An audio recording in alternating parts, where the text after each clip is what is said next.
What's up? I shouldn't have clapped when I was talking. What? Damn it! What up, man? I drove out there a long time ago. Where did it come from? Where did it go? Where did it come from? Where did it go?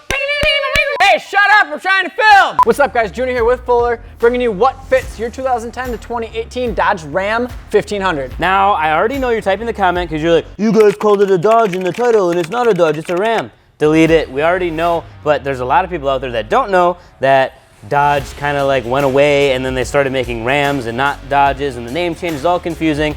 But anyway, that's what we're going to show you is the Dodge Ram 1500s. We get all this information that we're about to tell you from the gallery on our website, customoffsets.com/gallery. That's where all the data comes from. That's where you can go if you want to find out what fits on your vehicle, or just watch this video and we'll tell you. So let's get into some 4th gen Rams.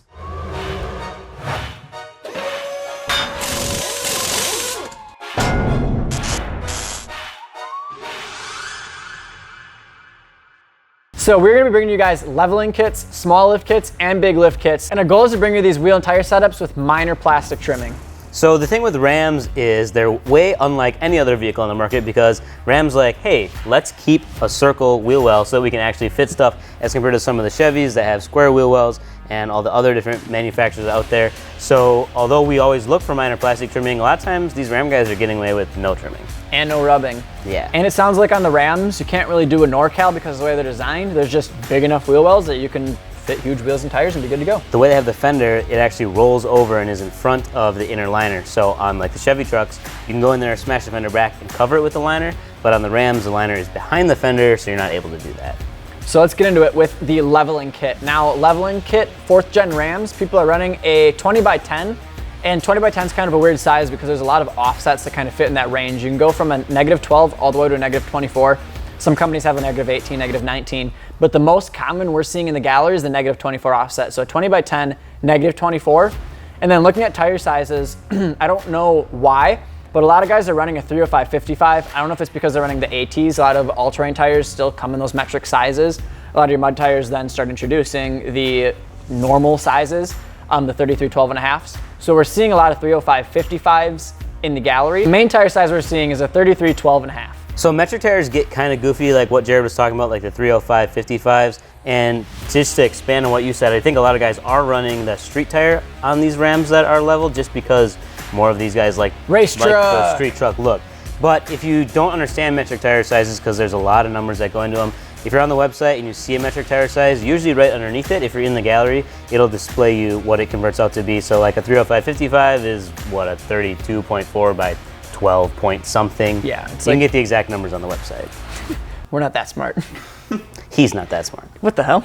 And people are running that 20x10 -24 with a 33/12.5 with no trim and no rub is what they're saying. And what we do and what you guys should do as well is compare like 3 to 5 trucks. Don't just take one guy who says he's running 14 wides and 37s on a leveling kit who says there's no trim, no rub, because he could be putting it in wrong. We try to catch all of that, but if we can't, double check your work, make sure that what they're saying is true. So then with the small lift kit, we kind of checked a couple different sizes, but we found that the 4-inch lift is the most common on these Ram 1500s, and literally every single one of them is running a 10 wide with 35/12.5s. So when it comes to diameter, it's the reason why I said 10 wide, you can run an 18x10 or a 20x10 or a 22x10, and that won't affect your stance at all. It's just the diameter of your wheel. So the important numbers to keep in mind are your width, which is the 10 wide in this case, and the offset, which all of these guys are running -24s, and then they can fit those 35x12.5s with minor trimming or none at all in a lot of cases. You're falling apart.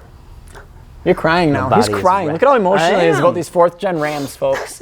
Parker Fuller can't even make a sentence. They He is so worked. They fit so many wheels and tires, and there's just no be trimming. okay. No trimming, Jared. So then bumping up to the next lift size, the next common one we see is a 6-inch lift, and it's kind of the similar setup, but everybody's running 12 wides here with those 35/12.5s. So 2 inches wider than last time, plus it's a -44 offset on the 12 wides as compared to the previous one. And then if we kind of follow our rule for this series on the minor plastic trimming that we kind of look for, that's with no rub, no trim.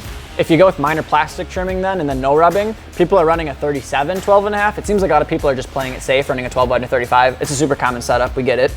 You can run that any truck, Chevy, Ford, Dodge, whatever. But on the Dodge, these 4th gens then, the 37/12.5, if you want to do some minor plastic trimming, And then we're even seeing, if you want to ball hard, some people are running a 37-13.5 then on their 12 wides, and they're getting minor plastic trimming and then a little bit of rub at full turn, but that's what I would do. Which it's awesome that you can fit 37s on a 6-inch lifted ram. Hell yeah. Because to do that on a Silverado, you need probably 9 or inches, 10. yeah. And then probably those still gonna kits rub. are significantly more expensive too. Yeah. So you can get a real big truck for not as much money. Yeah. So in every situation in the gallery, there's always somebody who goes way to the extreme side with something that's giant and like nobody else would ever try to fit. And there's also the people that run something smaller and more conservative. But we always like to show you what we're able to find as far as the lowest size with the widest wheels. So this is awesome. And this is it right here. Abdul is running on his stock suspension a 24x14 -76, the TIS 544, which Probably the most popular like cast wheel right now. It's all over the Wheel of Instagram. Summer 2K18, and then some Toro AZ800, so a street tire, 305/35. It's wide, it's beefy, it's got a big lip. And this is a perfect example of like the exact gallery ad that we're looking for. So if you come out to the website, customoffsets.com/ad, that's how you're able to add your vehicle to our gallery. So that just about wraps it up on this episode of What Fits. Drop a comment below what you guys want to see next week, and we'll do your generation of truck. We've seen lots of Chevys. Lots of Chevys. That'll probably be Chevy next week. Like, share, subscribe, peace. You're ready for that one. I didn't know it was coming.